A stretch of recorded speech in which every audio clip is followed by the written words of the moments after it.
আমায় যখন একা ফেলে চিরতরে আসবে চলে, রোজ হাসরের বিচার কালে আমার নাজাত যেন মিলে।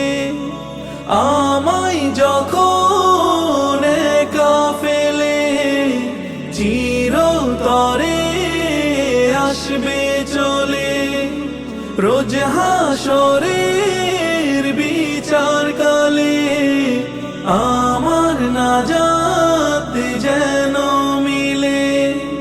সাথী হারা ওই কবরে যেন গোয়ালোর ছোঁয়া পাই, নীরব ভাষায় বলবো শুধু আমারই জন্য দোয়া চাই।